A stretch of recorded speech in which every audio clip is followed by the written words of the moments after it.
This will probably be like the last thing I talk about. I'm running out of storage, so I gotta fix some shit. Anyway, I did want to talk about Cindy's braids. Obviously I've covered Cindy here before. Love Cindy. Cindy's the greatest. When did I start following Cindy? I can't remember. Oh my gosh, yes. So when Cindy wrote a book that was about sexual assault and about her experiences with sexual assault, and she's translated it into French and Spanish and went on a tour with it. That was actually when I started like really following Cindy a lot. Anyway, since then Cindy has been dating Sergey Baca, who's like an NBA player. He plays some sport. I don't know what sport he plays. Anyway, I have been very skeptical of the relationship, but skeptical and supportive at the same time.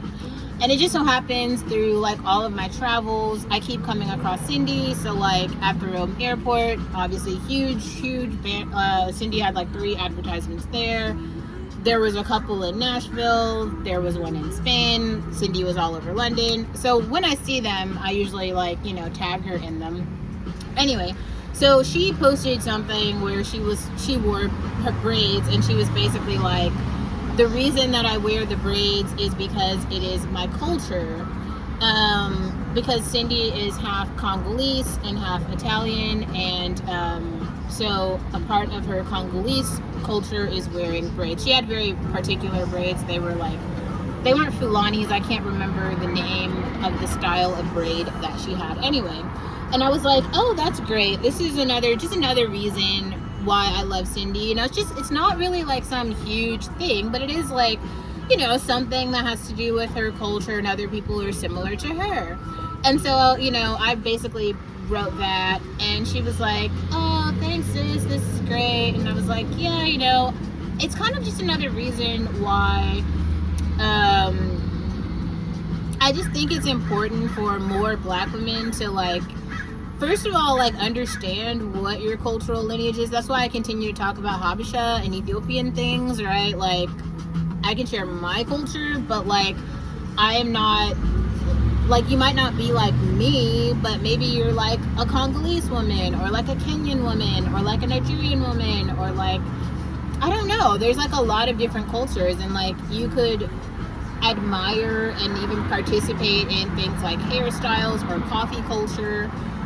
You could participate, like I've gotten so many great hairstyle recommendations from other Habesha girls, and I said this before, like that's how I learned about the clay masks, right? Like girls told me about that. I didn't know that was a thing.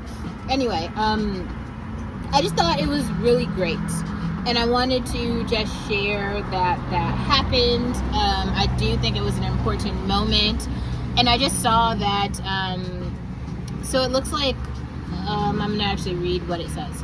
So, the World of Fashion posted that L'Oreal Paris will host its annual runway show during Paris Fashion Week in front of the city's hotel on September 29th.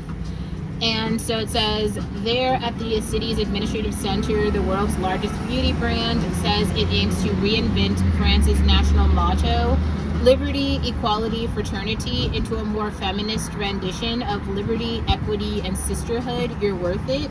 And then it's inviting a bunch of ambassadors, which includes Cindy. Some other people who I care about who are walking.